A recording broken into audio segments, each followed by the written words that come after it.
Welcome to 2050 Investors, the podcast that deciphers economic and market megatrends to meet tomorrow's challenges. I'm Kokou Agbo-Bloua. I head up economics, cross-asset, and quant research at Société Générale. In each episode of 2050 Investors, I'll investigate a key megatrend that relates to the economy, the planet, markets, and you.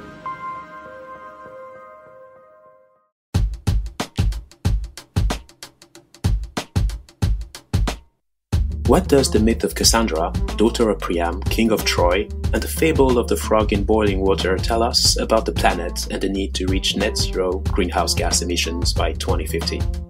Let me start this episode with these two quick short stories. In Greek mythology, Apollo was so smitten by Cassandra's beauty that he provided her with the ability to predict the future. But when she refused his romantic advances, he placed a curse on her, ensuring that nobody would believe her warnings. She was left with the knowledge of future events, but could neither change them nor convince others of the validity of her predictions. One of the dire consequences was the tragic fall of Troy to the Greeks. Now, for the boiling frog fable. If you put a frog in a pot of boiling water, it will jump out. But if the frog is put into a pot of normal water, which is slowly brought to boiling temperature, the frog will eventually be boiled to death due to its inability to understand the danger of the gradual temperature change. The moral of the story is to walk out before you need to jump. Or as a trader once told me regarding portfolio management, if you are going to panic, it is best to panic first, or at least panic early. So, the question I want to ask now is the Intergovernmental Panel on Climate Change, aka the IPCC, and its newly published sixth assessment report, the Cassandra of the modern era? And is the frog simply humanity, with the important caveat that humanity is also the one increasing the water temperature? You must have guessed it by now. The subject matter of this episode is climate change and the energy transition. How are investors and companies transitioning their portfolios and business models? Let's start our investigation. Unless you live in a cave or manage to completely disconnect on a remote private island this summer, the worsening effects of climate change have been all over the news. The unprecedented number of natural disasters so far this year has been staggering. First, huge wildfires raging across Europe and North America, caused by record temperatures and dry conditions. They destroyed lives and livelihoods in Greece, Turkey, Italy, Russia, the US, and Canada, to name the worst. Second, severe flooding in Western Europe in mid-July due to heavy rainfall. Germany, Luxembourg, Belgium, and the Netherlands were the worst hit. Some of these floods were a 500-year event, causing over 300 fatalities and large damage to infrastructure. An article from floodlist.com reads, over 920 people killed in floods and landslides in July 2021 in India, Afghanistan, and China, and the list goes on. Third, a quick look at tropical cyclones in 2021 on Wikipedia shows that there were 98 systems causing 569 fatalities and $25 billion in damages. Haiti was severely affected by Tropical Storm Grace mid-August. The US was just slammed by Hurricane Ida. Fourth, record temperatures have also made the news. The highest ever recorded temperature on Earth was 54.5 degrees Celsius at the Death Valley in California in August 2020. According to earthsky.org, July 2021 was the world's hottest month since records began, 142 years ago. Fifth, according to an article in The Guardian, over 1.5 billion people have been affected by drought this century, with an economic cost of $124 billion. A UN spokesperson calls drought the next pandemic as it destroys food and water supplies globally. And the list goes on. All of this sounds like the end of times, a horror movie, a human-made apocalypse with the biblical figure of the four horsemen being unleashed.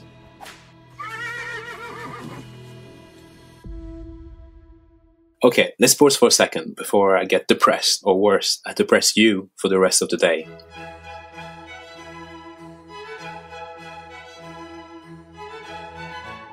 It's been a great summer break.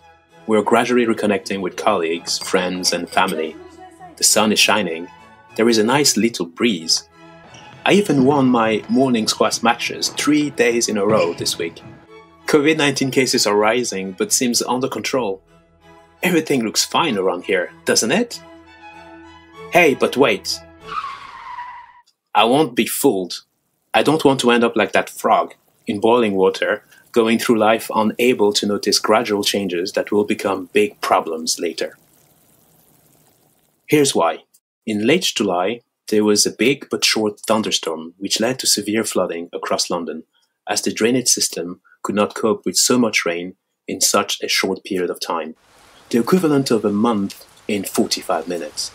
My basement was flooded. A power cut in my house prompted me to go down to the basement to check the fuse and circuit board. To my horror, I saw water gushing out the inspection chamber where all the drainage pipes connect. Water was already knee-high. My box of tennis balls, my car roof box, washing machine, you name it. Everything was flooding, as if there were toys in the swimming pool. I was lucky though, and managed to find what was probably the last water pump available after a 2-hour journey across West London. Cleaning up and damage survey was not fun. Okay, to recap. Things are not looking very good on the climate front. And yet, markets are hitting new highs. We're seeing revenge spending everywhere. It's the roaring 2020s. Fiscal and monetary stimulus, successful vaccination rollouts are all coming to the rescue of the economy.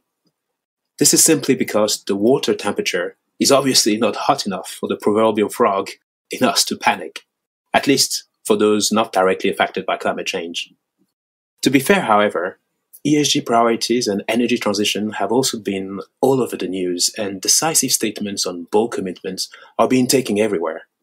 But most people are not panicking. Yet. Now, let's have a look at how bad things are expected to get, and then at what investors and companies are doing to transition their portfolio and business models. Let's first take a quick look at the IPCC report, Climate Change 2021, the Physical Science Basis. Warning, you might want to make sure you're seated before we start. First of all, what is the IPCC? It's an Intergovernmental Panel on Climate Change that was established in 1988. It's the UN body responsible for assessing the science related to climate change. Its objective is to provide political leaders with a regular scientific assessment on climate change, its implications and risks.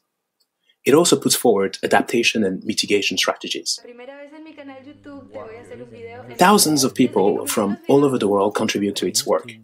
This latest report was prepared by 234 scientists from 66 countries. It highlights how human influence has warmed the climate at a rate that is unprecedented in our history. Scientists have even suggested the name Anthropocene for this new geological era marked by the impact of Homo sapiens, that's you and me, on Earth's climate and ecosystems. But did you know that the first time a newspaper published an article about the global warming potential of burning coal was in August 1912? We've known since 1824 that certain atmospheric gases trap heat.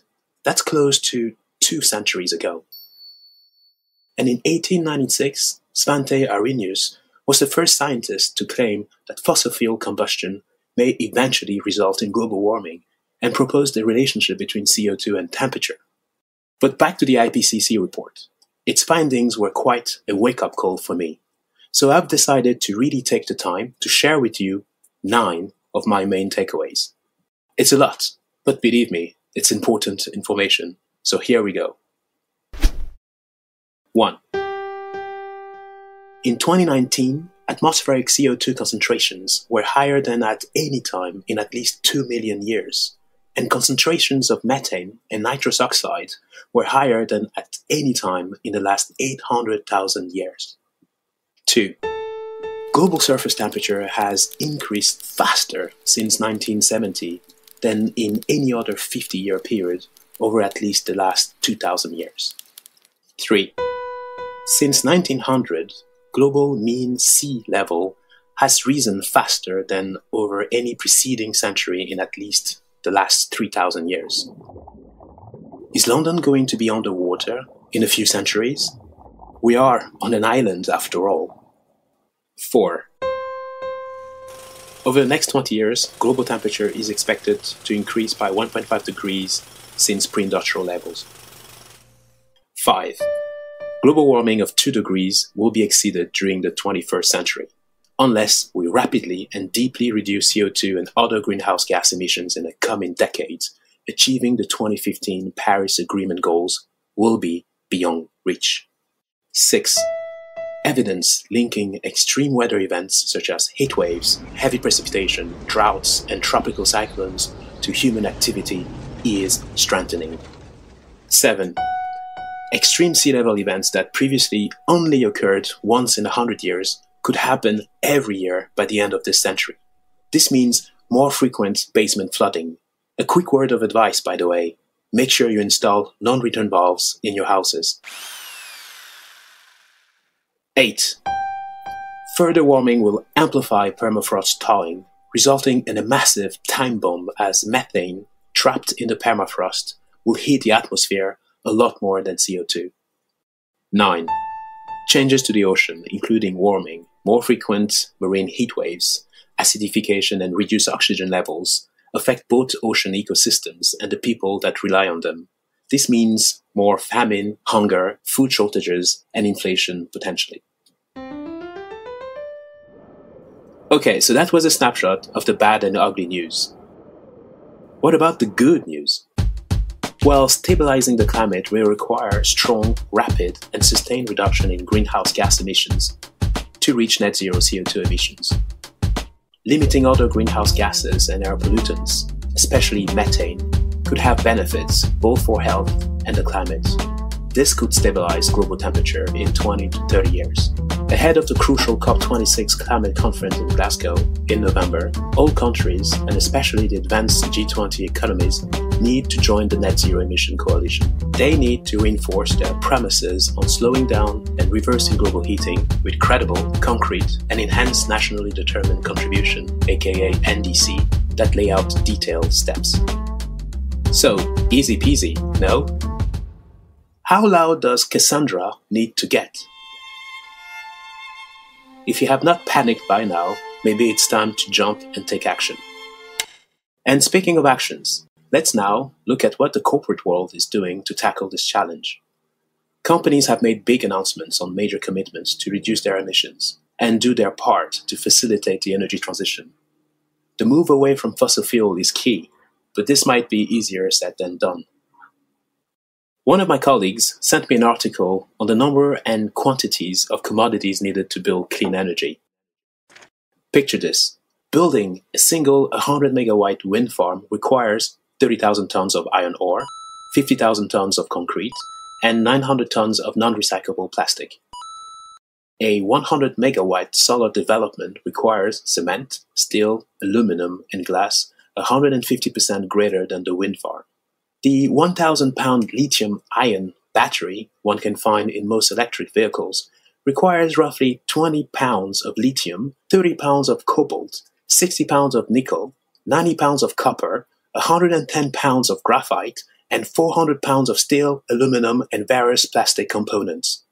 In total, mining firms will need, on average, to extract about 90,000 pounds of ore to produce that volume of usable material, much of which will be extracted using mining trucks that can haul 400 tons of material in a single load and get a sporty 0.3 miles per gallon of diesel. The bottom line here is that some commodities, and even oil, still have a role to play. Let's now look at this from an investor's standpoint. What does it mean? Reducing the carbon intensity of investment portfolios, or even their temperature, is a growing focus for investors. We talked about greenium in our green versus greed episode. The appetite for investment products and solutions with low carbon footprint have grown in popularity with trillions of flows into ETFs, sustainable funds, green bonds, positive impact notes, etc. Companies are gradually improving the disclosure of their carbon emissions. Scope 1 looks at their direct emissions, Scope 2 refers to indirect emission from energy suppliers, and Scope 3 includes the whole value chain. However, the quality of the data is very heterogeneous. We all know the adage of garbage in and garbage out. Regulation is going to help standardize carbon data reporting and ESG in general. Furthermore, it is not about pollution today, but rather the trend. The famous Paris-aligned benchmark, where the greenhouse gas emissions should be 50% lower than that of the investable universe. This exercise becomes even more complex for credit, rates, FX, and commodities. How do you design a carbon-neutral multi-asset portfolio? It is today both an art and a science. Intellectual property and rigor are key to avoid greenwashing. Indeed, there has been a lot of controversy recently on this topic in the asset management industry. So, to put it simply, buying companies with low carbon emission and selling those with high carbon emissions might not be necessarily effective in making an impact. Favoring developed markets at the expense of emerging markets on carbon emission grounds could also be too simplistic when you consider the massive outsourcing of asset-intensive businesses from the former to the latter and the entire global supply chain. The key point is to incentivize corporate management to invest in new technologies that will lower carbon emission over time, via carbon capture technology, for example, providing lower cost of capital and financing on green and positive impact projects. There is a massive opportunity for innovation and creative thinking. My eldest daughter, who's a proud member of Generation Z, showed me this amazing quote. When you start believing everything is possible, then a lot of things stop being impossible. This is exactly the sort of thinking we need. Let's hope her generation does a better job than ours, the Generation X and the baby boomers.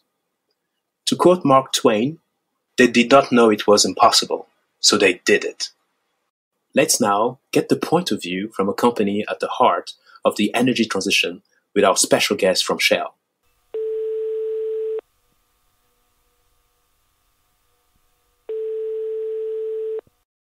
It is my pleasure to welcome Ed Daniels, Executive Vice President for Strategy, Portfolio and Sustainability at Shell. He joined in 1988, that's 10 years after I was born, with over 33 years of experience. Hello, Ed. Kokou, it's a real pleasure to be here. Thank you for inviting me. So this podcast is about energy transition. But before we go into the topic, can you tell us a bit about Shell and its business model? Yes, of course. I mean, well known to many people. Our brand is out there with the millions of customers that we serve every day in retail stations and in business-to-business environments. We're an integrated energy company providing energy solutions to our customers. Thanks. I've listened to one of your brilliant lecture, which is online with Imperial College, where you said that Shell produced 2% of the world's oil, which is quite impressive. But you also made a brilliant point around energy transition by saying that the world population will go from 7 to close to 10 billion people by 2050, and yet we'll have to cut carbon emission by 50%. This is a huge challenge. What needs to happen in your opinion, and what is the solution? Kokou, it's an enormous challenge. You know, it's climate change and energy transition, biggest challenge facing mankind. It's a very real issue and it needs an urgent response. At Shell, we're very much in line with the ideals of the Paris Agreement that we've got to get to net zero emissions by 2050 on the planet. And when I think about what really needs to happen, at the highest level, it's a compact between governments, corporations, and civil society. I think we have to work together. I don't think there's any one body or institution that can solve this. This is a global problem that requires global scale solutions between the bodies that I mentioned. I think we've got to transition the energy system from one that is today largely based on hydrocarbons to one that is net zero. So that means transitioning away from gasoline for motor vehicles, for example, and moving to electric vehicles. The way we think about it in Shell is to think about it sector by sector by sector. I think the challenges in different sectors of our economy are very different about how that decarbonization happens. So, for example, decarbonizing aviation, flying, is going to be a very different challenge to how you decarbonize trucking or how you decarbonize manufacture of cement or steel. We have to address the entire system and we have to address it sector by sector. This is an interesting point, but in terms of Shell specifically, what are you doing to help transition the economy to net zero, and what sort of investments are you making today? So we launched our strategy, our new strategy in February of this year called Powering Progress. The centerpiece of that strategy is about working with our customers to get them to net zero by 2050. Our very strong sense is that the challenges that we have are how you shift demand, how you shift individual customer demand so that they want to take on clean energy products, low carbon or no carbon products in order to power their businesses and their lives. We're investing in clean power generation to give the clean electrons that people want.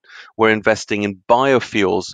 We made an announcement earlier this week around investing in a biofuels facility in our Pernis refinery in the Netherlands for aviation fuel provision.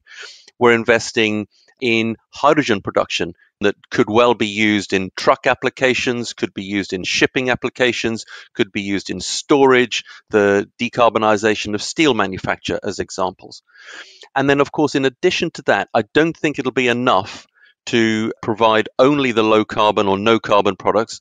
Some hydrocarbons will still be needed, and therefore we have to have removal technologies in order to remove and mop up the remaining pieces of carbon that are emitted. So carbon capture and storage, investing very heavily in a number of places in the world to bring that technology to life and to scale. We're also investing in nature-based solutions. So whether that's planting of trees, preventing deforestation, working to restore mangroves and peatlands, such that we're using the natural environment to absorb more carbon and therefore be part of the solution of getting us to net zero by 2050, fundamental need that we have. Thanks for this quite detailed overview of Shell commitments. But there's a UN report that recently showed that all the commitment by countries at the COP21 in 2050, the Paris Accord, is likely to lead to not a reduction, but an increase of roughly 16% of carbon emissions if things were to continue at this pace. Do you think technology and investments are sufficient, or do we need something more on the demand side, for example? Decarbonization of the energy system requires many, many things. I think there are many technologies that are already available. So, battery storage for motor vehicles, production of hydrogen, the use and production of biofuels. These technologies are well known, but these need to be advanced and made at scale such that we can get lower cost, more effective technologies to decarbonize the energy system. But I think that won't be enough. If I think of jet fuel as an example, the production of jet fuel from biological sources that is, very low carbon, is going to be at least 2 to 3 times as expensive as traditional jet. So for me, the fundamental point here is sector by sector, we need to work with governments and other corporations and with civil society to say what policy prescriptions, what mandates are we going to put in place to encourage and to frankly to force the adoption of low and no carbon technologies and solutions. So the European Union, I know, is working on mandates, for example, of what proportion of jet fuel will have to be derived from low or no carbon sources. We need sort of either standards around tailpipe emissions or the banning of internal combustion engines, as the UK has done, for example. I think we have to put in place the right policies, by governments, supported by corporations, supported by civil society, in order to drive the energy transition faster.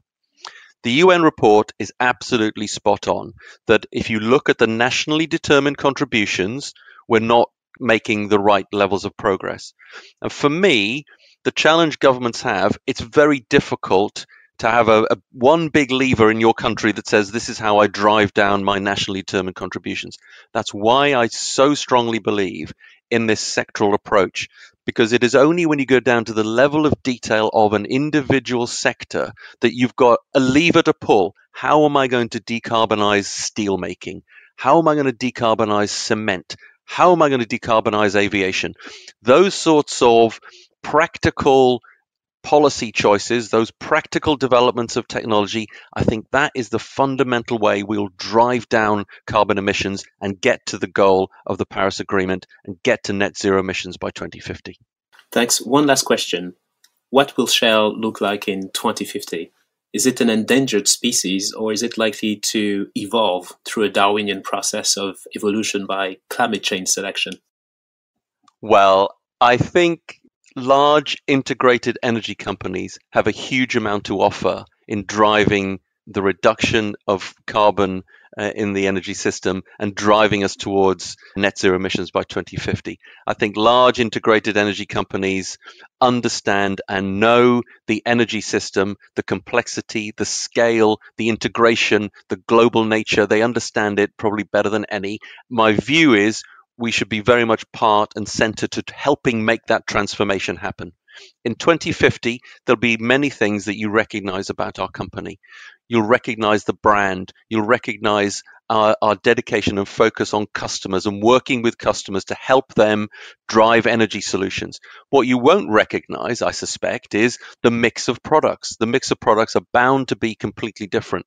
There'll be a significant reduction, I believe, in our upstream production, a significant reduction in the sales of hydrocarbon-based product, and a very, very material increase in power, in hydrogen, in biofuels, in carbon capture and storage, in nature-based solutions. So the product mix will be very different, and our customers will be with us on their individual journey from where they are today to net zero emissions by 2050.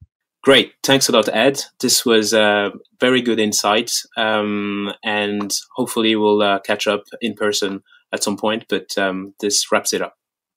Great, Kokou. Many thanks indeed. It's been a real pleasure to be with you. Thank you. So to conclude, saying you are going green but doing nothing tangible or impactful is no different from the frog failing to save itself. And by the way, most frogs do look green, and I hope that you are not one of them.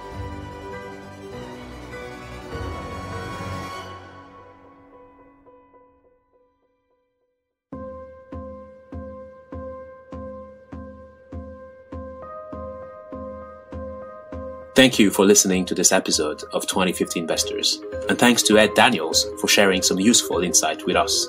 I hope this episode has helped you get a better understanding of the energy transition and what is at stake.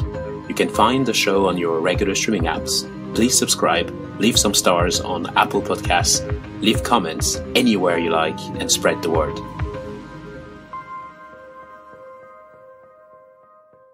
Whilst the following podcast discusses the financial markets, it does not recommend any particular investment decision.